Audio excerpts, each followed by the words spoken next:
सन् 2015 को अक्टोबर नेपालको नयाँ संविधान 2 वर्षभित्रमा बनाउने भनेर गठन भएको जुन संविधान सभा थियो त्यसले पटक पटक आफ्नो आयु लम्ब्याउँदै 7 वर्षसम्म तन्काउन भ्याइसकेको थियो। तर त्यति हुँदा पनि संविधान बनिरहेको थिएन। दोस्रो संविधान सभाको पनि आयु लगभग सिद्धिनै लागिसकेको थियो, तर संविधान बन्ने भन्दा पनि आन्दोलन, तोडफोड, मारामार अनि गुटबन्दी आदिमै समय गुज्रिरहेको थियो, सडक र संसद दुवै ठाउँमा। यो दृश्य त्यही बेलाको संविधान सभाभित्रको युद्ध मैदान भन्दा कम देखिँदैन। भनिन्छ त्यो बेला संसद भवनभित्र खोर्सानीको धुलो समेत बरामद भएको थियो। आफै अनुमान लगाउनुहोस् स्थिति के थियो होला त्यो बेलामा। विशेष गरी कतिवटा प्रदेश बनाउने, तिनको नाम के राख्ने, सीमाना कस्तो हुने, शासन पद्धति कस्तो राख्ने र निर्वाचन पद्धति कस्तो राख्ने, अनि नागरिकता कानुन कस्तो बनाउने आदि विषयमा ठुलो मतभेद थियो दलहरूको बीचमा। कसैले 14 प्रदेशको खाका ल्याएका थिए भने कसैले 10 प्रदेशको, कतै पूर्व पश्चिमसम्म वारपार एउटै मधेस प्रदेश हुनुपर्ने भन्ने थियो कसैको भने कसैको प्रदेश नै राख्नु नहुने, प्रदेश नै खारेज गर्नुपर्ने भन्नेसम्मका मागहरू थिए। कसैले वंशज बेगारका नागरिकले पनि कार्यकारी पदसम्म पुग्न पाउनुपर्छ भन्ने माग थियो भने कसैले सबै प्रदेशहरू जात जातिका आधारमा नामाकरण हुनुपर्ने माग राखेको थियो। देशको राष्ट्रिय झण्डा नै परिवर्तन गर्ने अनि देशको नाम नै परिवर्तन गर्ने सम्मका मागहरू उठेका थिए त्यो बेलामा। यस्तो लाग्थ्यो कि यो संविधान बनाउनको लागि बनेको संविधान सभा होइन कि मोलमलाइको अड्डा थियो। यी सब मागका पछाडि केही स्वार्थ समूहहरू र तिनले भित्रभित्रै फन्ड गर्ने समूहहरू क्रियाशील थिए संविधान सभा भित्र बसेर। अन्तरिम संविधानभित्र सहमतिमा मात्रै धारा पास गर्ने भनेर लेखिएको थियो, अर्थात् 2/3 बहुमतले पनि संविधानको धारा पारित गर्न सक्ने स्थिति थिएन त्यो बेलामा। तर सहमति जुट्ने सम्भावना दूरसम्म कतै पनि देखिँदैन थियो। 600 जना भन्दा बढीको हुल जम्मा पारिएको थियो एउटा संविधान बनाउनको लागि भनेर। त्यतिन्जेलसम्म संविधान सभाले संविधान बनाउने नाममा 600 मिलियन अमेरिकी डलर अर्थात् अहिलेको हिसाबमा भन्ने हो भने 80 अरब रुपियाँ भन्दा बढी पैसा स्वाहा पारिसकेको थियो। तर भाँजो हाल्ने अनि आफ्नो तर्फको माग तेर्स्याउने भन्दा अरू केही पनि काम अगाडि बढेको थिएन।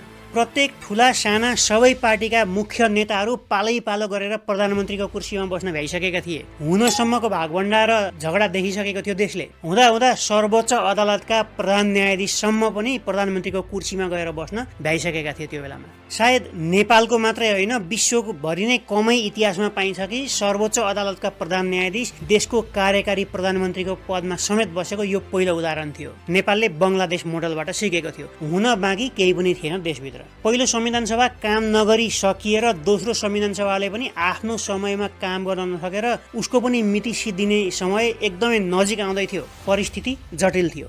एकातिर भूकम्पले थिलथिल भएको थियो देश, अर्कोतिर मधेस आन्दोलन, थारूहट आन्दोलन, जनजातिको आन्दोलन अनि अरू पनि के आन्दोलन गर्दै देशमा एकदमै तरल स्थिति थियो। देशले संविधान नै नपाउने हो कि भन्ने चिन्ता बढेर गएको थियो। यही बेलामा विदेशीहरूको चलखेल देशभित्र थामी नसक्नु भइसकेको थियो। इन्डिया त खुलेरै लागेको थियो संविधानभित्र आफ्नो एजेन्डा घुसाउनको लागि। यही समयको व्याख्या गर्दै तत्कालीन विदेश मन्त्री सुषमा स्वराजले त्यो बेला इन्डियाको संसदमा दिएको यो जवाफले त्यो बेला निकै तहल्का मचाएको थियो। एकपटक हेर्नु। जिस समय ये संविधान बनने जा रहा था, आप जानते हैं किस लेवल की एंगेजमेंट भारत की हुई है, किस स्तर की। जनवरी 2015 में विद्या भंडारी यहां आई, मार्च 2015 में बाबूराम भट्टाराय यहां आए, जुलाई 2015 में प्रचंड यहां आए, और जून में और अगस्त में शेर बहादुर देवबा यहां आए, और जून में मैं स्वयं वहां गई।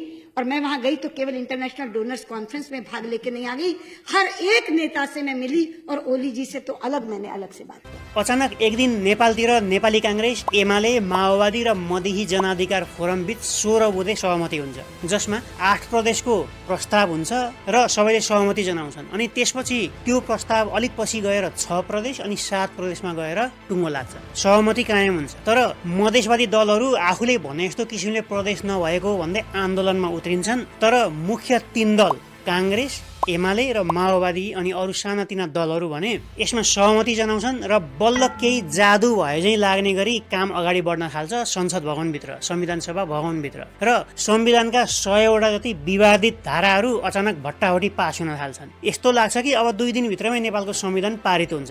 उता मधेसीहरूलाई पाखा लगाएर पारित हुँदै गरेको संविधानप्रति मधेसीहरू आक्रोश पोख्दै मधेसमा आन्दोलन झन् चर्किन थाल्छ। त्यसैको बलमा इन्डियाले मधेसका मागहरू पूरा गर्नुपर्ने चर्को दबाब दिन थाल्छ नेपालमाथि। आन्दोलनकारीका माग पूरा गर्ने भन्दा पनि संविधान पारित गर्नेतिर द्रुत गतिमा विकास भइसकेपछि इन्डियाका प्रधानमन्त्रीका विशेष दूत बनेर विदेश सचिव जयशंकर, जो अहिलेका त्यहाँका विदेश मन्त्री पनि छन्, उनी एउटा उच्च स्तरीय टोली सहित नेपालको आकस्मिक भ्रमण गर्छन्। ठुलै मिसन हुँदैछ जस्तो झलको आउँछ त्यस पछाडि र प्रमुख दलका नेताहरूलाई म्याराथन शैलीमा एकपछि अर्को गर्दै घर घरमै गएर भेट्न थाल्छन्। तत्कालीन समयमा जो यो भेटमा उपस्थित थिए सबैले एउटै उस्तै खालको कथा सुनाउँछन् कि इन्डियाले नेपाललाई त्यो बेलामा धम्की नै दिएको थियो, त्यो बेला आफ्नो एजेन्डा संविधानभित्र घुसाउनको लागि।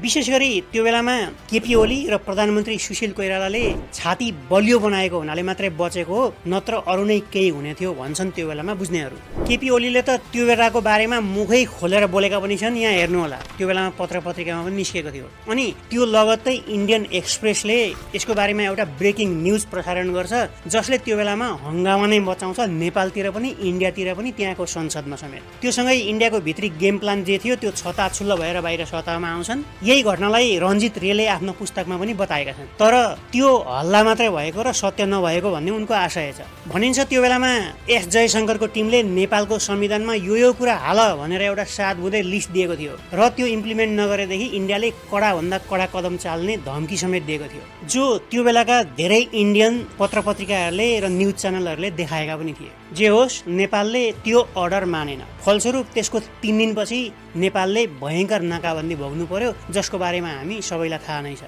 यदि त्यो 7 बुँदे जुन इन्डियाले दिएको संविधान संशोधनको खाका थियो, यदि त्यो नेपालले मानेको भएदेखि अहिले नेपाल बेग्लै भइसक्थ्यो, सिक्किम या भुटानको मोडलमा गइसकेको हुने थियो। त्यो किन? आउनुस् अब हेरौँ, बुझौँ के छ त्यो 7 बुँदेमा। इन्डियाले दिएको त्यो प्रस्तावको पहिलो बुँदामा थियो मधेसमा नेपालको 50% भन्दा बढी जनसङ्ख्या भएको हुनाले मधेसबाट निर्वाचित भएर आउने सांसदहरूको सङ्ख्या पनि 50% भन्दा बढी हुनुपर्छ। अर्थात् मधेसबाट 50% र बाँकी रहेको जति सिट छ त्यो सिट चाहिँ अरू देशभरिबाट पूर्ति गर्नुपर्छ। दोस्रो बुँदा थियो अहिलेको 40% जुन समानुपातिकबाट छानिने व्यवस्था छ त्यसलाई बढाएर 60% बनाउनुपर्छ। तेस्रो थियो अहिलेको संवैधानिक व्यवस्था अनुसार राष्ट्रिय सभामा 7 प्रदेशबाट 8-8 जनाको दरले छानिने जुन सांसदहरू छन् ती पनि जनसङ्ख्याको आधारमा छानिनुपर्छ, अर्थात् राष्ट्रिय सभामा पनि मधेसबाट 50% सांसदहरू आउनुपर्छ। अनि बाँकी रहेको सदस्यहरू मात्रै देशभरिबाट पूर्ति गर्नुपर्छ, अर्थात् राष्ट्रिय सभामा पनि मधेसबाट 50% भन्दा बढी सांसद हुनुपर्छ। चौथो थियो अहिलेको व्यवस्था अनुसार 20-20 वर्षमा हुने भनेको निर्वाचन क्षेत्र परिवर्तन सम्बन्धी जुन व्यवस्था छ त्यसलाई घटाएर 10 वर्ष बनाउनुपर्छ। यसको भित्री बेग्लै रहस्य छ, म एकैछिनमा बताउने छु त्यसको महत्त्व के छ भनेर। पाँचौं थियो अरू प्रदेशतिर पारिएका तराईका 5वटा जिल्लाहरू कञ्चनपुर, कैलाली, सुनसरी, झापा र मोरङ जुन छन् तिनीहरूलाई पनि मधेसमै मिसाएर सिङ्गो मधेस 1 प्रदेश अथवा मधेसलाई बढीमा 2 प्रदेशमा बाँड्नुपर्छ। यसो गर्दाखेरि मधेसभन्दा माथिका पहाडी प्रदेशहरू जुन छन् उनीहरू इन्डियासम्म पुग्दा मधेसको बाटो नभई भारतसम्म पुग्ने सम्भावना बाँकी रहने थिएन। छैटौं थियो उच्च पदहरू जस्तै राष्ट्रपति, प्रधानमन्त्री, प्रधान न्यायाधीश यस्ता पदहरूमा जन्मसिद्ध नागरिक मात्रै माथि पुग्न पाउने जुन व्यवस्था छ त्यो हटाउनुपर्छ, अर्थात् अङ्गीकृत नागरिकहरू पनि त्यो ठाउँमा पुग्न सक्ने व्यवस्था गर्नुपर्छ। यो व्यवस्थाले मधेसी मूलका मान्छेहरूप्रति भेदभाव भएको भन्ने उसको भनाइ थियो। मधेसी दलहरू पनि यही माग राखेर आन्दोलनमा उत्रेका थिए त्यो बेलामा। सातौं थियो नागरिकता सम्बन्धी नियम, जो उताकाले बिहे हुने बित्तिकै नागरिकता पाउनुपर्छ भन्ने थियो, जो सरकारले केही समय पछाडि संविधान संशोधन गरेर यो पुरा गरिदिइसकेको छ। इन्डियाले राखेका यिनै 7वटा मागहरू रञ्जित रेले पनि आफ्नो पुस्तकमा पनि राखेका हुनाले यो असत्य होला भन्ने ठाउँ देखिँदैन। अब यी सबै मागहरू हेर्दाखेरि साधारण मान्छेले हेर्यो, सरसर्ती हेर्यो भने खासै केही ठुलो त माग राखेको होइन रहेछ, दिएको भए पनि हुने थियो, किन देशै खान लागे भने यसरी कराएको होला भन्ने लाग्ला। तर यसको गम्भीरता जुन छ त्यो बुझ्नु आवश्यक छ। आउनुस् यसको अन्तर बुझ्ने कोसिस गरौँ। यो अहिलेको नेपालको संविधान 2072 हो। यसको धारा 84 क अनुसार नेपालभरिमा 165 वटा निर्वाचन क्षेत्र कायम हुनुपर्छ। त्योभन्दा बढी पनि हुनु हुँदैन, त्योभन्दा कम पनि हुनु हुँदैन। प्रत्येक निर्वाचन क्षेत्रबाट पहिलो हुनेले जित्ने प्रणाली अनुसार एउटा सांसद जितेर आउँछ। त्यसैको आधारमा बनेको निर्वाचन क्षेत्र निर्धारण ऐन अनुसार एउटा जिल्लामा कम्तीमा पनि एउटा निर्वाचन क्षेत्र चाहिँ हुनैपर्छ, जतिसुकै जनसङ्ख्या भए पनि। अर्थात् कुनै पनि एउटा जिल्लाभरिमा 100 जना मात्रै मान्छे बस्छन् भने पनि त्यो जिल्लामा कम्तीमा पनि एउटा सांसद चाहिँ चुनेर आउनै पर्छ। त्यसैको आधारमा यो म्याप हेर्नुभयो भने हिमाली भेगमा ठुला निर्वाचन क्षेत्रहरू छन् जहाँबाट एउटा सांसद आउँछन् भने तराई र पहाडतिर हेर्दै जानुभयो भने, सहरतिर हेर्दै जानुभयो भने सानो क्षेत्रबाट पनि धेरैजना सांसदहरू चुनेर आउँछन् जनसङ्ख्याको आधारमा। यो हिसाबले यदि मधेसमै 50% भन्दा बढी सिट संख्याको सांसद दिने हो भने बाँकी देशभरिबाट 50% सिट पहाड र हिमालका जिल्लाहरूले बाँडेर लिनुपर्ने हुन्छ, जसको कारणले हिमालतिरका कुनै जिल्ला सिङ्गै जिल्लाहरूमा पनि एउटा समेत सांसद नपर्ने स्थिति आउन सक्छ, अथवा दुईटा जिल्लाहरू गाभेर एउटा सांसद पठाउनु पर्ने स्थिति आउन सक्छ। एकातिर एउटा सिङ्गै जिल्लाले एउटा पनि सांसद नपाउने, अनि अर्कोतिर तराईतिरका एउटै जिल्लाले दर्जनभन्दा बढी सांसद पाउने स्थिति पैदा हुन जान्छ यो नियम अनुसार। अर्कोतिर अहिलेसम्मको जनसङ्ख्याको फ्लो र वृद्धि दर हेर्ने हो भने तराईतिर जनसङ्ख्याको वृद्धि पहाडतिर भन्दा एकदमै द्रुत गतिमा भइरहेको छ। यहाँ देखाइएको एउटा आँकडा अनुसार तराईमा अबको 45 वर्षभित्रमा त्यहाँको जनसङ्ख्या डबल हुन्छ। त्यसको अनुपातमा पहाडतिर जनसङ्ख्या डबल हुनको लागि झन्डै 227 वर्ष लाग्छ। यो हिसाबले केही दशकभित्रमै तराईले 2/3 भन्दा बढी सिटको सांसद पाउने सम्भावना आउँछ यदि यो नियम आएको भएदेखि। त्यसमाथि 60% समानुपातिक गर्ने अनि त्यसको पनि 50% मधेसबाटै ल्याउने हो भने त यो स्थिति झन रफ्तारमा अगाडि बढ्छ र यसो हुने बित्तिकै मधेससँग सिङ्गै देशको चाबी हुनेछ। देशमा कस्तो कानुन बनाउने, कस्तो संविधान बनाउने, कस्तो संशोधन गर्ने, कस्ता दूरदर्शी निर्णयहरू गर्ने, सब काम त्यस पछाडि मधेसले गर्न सुरु गर्नेछ। त्यसमाथि अङ्गीकृत नागरिकहरूलाई पनि राष्ट्रपति, प्रधानमन्त्री, प्रधान न्यायाधीश, सभामुख, मुख्यमन्त्री जस्ता पदहरूमा लैजाने व्यवस्था राख्ने बित्तिकै यो निर्णय प्रक्रियामा अङ्गीकृतहरूको बोलबाला हुनेछ। देशका अरू भागका जनताहरूले के बोले र के चाहन्छन् भन्ने भन्दा पनि तराई र मधेसका जनताहरूले के बोल्दैछन् र के चाहन्छन्ले देशको डिसिजन हुने अवस्था पैदा हुन्थ्यो। त्यो भएको भए यदि इन्डियाले सुझाएको जुन 7 बुँदे संविधान संशोधनको खाका छ त्यो आएको भएदेखि यसरी देशको एउटा भाग या एउटा प्रान्तले देशको भविष्य निर्धारण गर्ने स्थिति आउँथ्यो। त्यो पनि इन्डियासँग खुला बोर्डर भएको स्थिति र त्यसमाथि नागरिकता कानुन विवादित भएको बेलामा, अनि त्यसमाथि अङ्गीकृत नागरिक पनि माथिल्लो तहमा पुग्ने व्यवस्थाले त यो झनै फास्ट ट्र्याकमा जाने थियो। लक्ष्य प्रष्ट थियो इन्डियाको। बाहिरबाट हेर्दाखेरि वर्षौंदेखि उत्पीडित भएका मधेसी जनताहरूको माग जस्तो देखिए पनि भित्रभित्रै इन्डियाका आफ्ना एजेन्डाहरू घुसाइएका थिए। तर यो योजना भने इन्डियाको नयाँ होइन। मिसन र भन्ने पुस्तकमा रका पूर्व अफिसर आरके यादवले विस्तारपूर्वक लेखेका छन् कि इन्डियाले र विशेष गरी रले इन्डिया स्वतन्त्र भएदेखि अहिलेसम्म आफ्ना छिमेकीहरूमाथि कस्ता खुफिया अपरेसनहरू चलायो अनि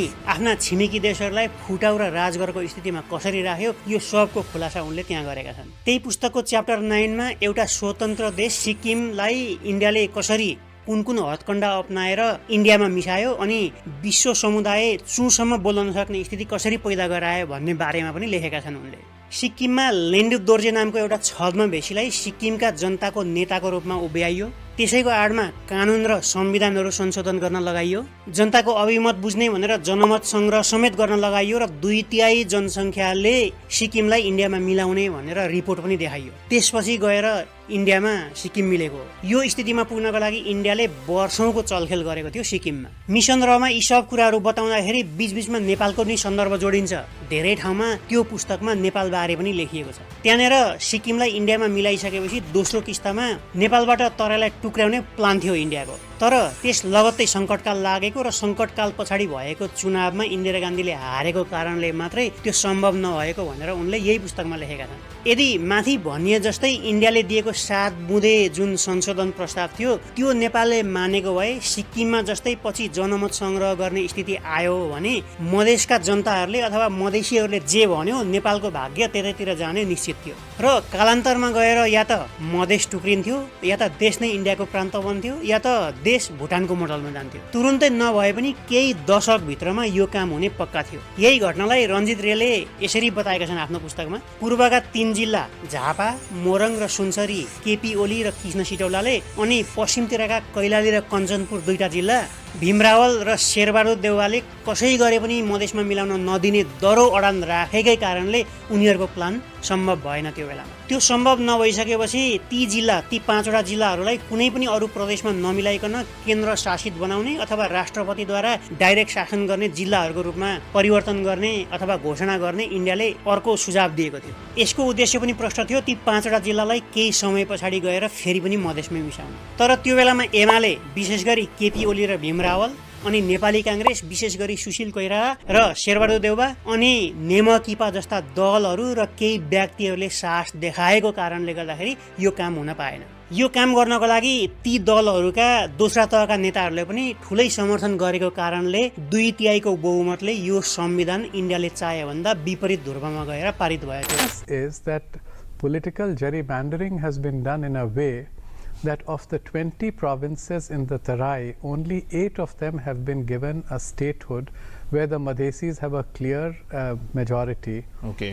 3 states in the east, 2 states in the west have been left out, and the remaining 7 states have been merged with the adjacent hill states. Okay. So this is the first point of difference on absolutely. demarcation. But there are तर यसो भनिरहँदाखेरि तराई र त्यहाँका बासिन्दाहरू मारमा परेका छैनन् भन्ने चाहिँ होइन। तराईवासी नेपालीहरू पहाडे नेपालीहरूबाट सधैँ प्रताडित छन्, हेपिएका छन्। खाटी रैथाने नेपाली मधेसीहरूले पुस्तौँसम्म पनि नेपालको नागरिकता पाउन सकेका छैनन्। नागरिकता कानुनले उनीहरूको दुःख बुझ्न सकेको छैन अझै पनि। तर हिजो उताबाट फुत्त छिरेर नेपाली भएका नव नेपालीहरूले चाहिँ भट्टाभट्टै नागरिकता पाएर माथिल्लो पोस्टसम्म पुग्न भ्याइसकेका छन्, नेता भइसकेका छन्। पहाडमा बस्ने नेपालीहरूले मधेसमा बस्ने खाटी नेपालीहरूलाई हेरेको दृष्टिले हेर्ने काम बन्द गर्नैपर्छ जसरी भए पनि यिनै नेपालीहरूले अहिलेसम्म दक्षिणतिरको नेपालको सिमाना जोगाएर राखेका छन्। अनि तिनकै नाम बजाएर हिजो फुत्त निक्लेका नेताहरूले देशको शासन गर्ने ठाउँमा पुगेका छन्। भाषा और रंग के आधार पर नेपाल में भेद किया जाता है। मधेसको भलो गर्छु अनि मधेसीको हितमा काम गर्छु भनेर अगाडि आएका यस्ता नेताहरू भारत परस्त भएका धेरै प्रशस्त उदाहरणहरू पाइन्छन्। आशा गरौँ कि पीडित मधेसीहरूले न्याय पाउन्, नेपाली भएर गर्वका साथ बाँच्न पाउन् ती खाटी मधेसी नेपालीहरूले, अनि नक्कली नेपालीहरूको मुखौटो चाँडोभन्दा चाँडो उत्रियोस्। आशा छ कि यो भिडियोले यो विषयमा केही प्रकाश पक्कै पनि पार्यो होला। तपाईलाई कस्तो लाग्यो त्यो तल लेखिदिनु होला। यदि भिडियो मन पर्यो भने लाइक गरिदिनु होला, शेयर र सब्स्क्राइब गरिदिनु होला। म अर्को भिडियो लिएर आउनेछु। त्यतिन्जेलको लागि मलाई बिदा दिनुहोस्। धन्यवाद, नमस्कार।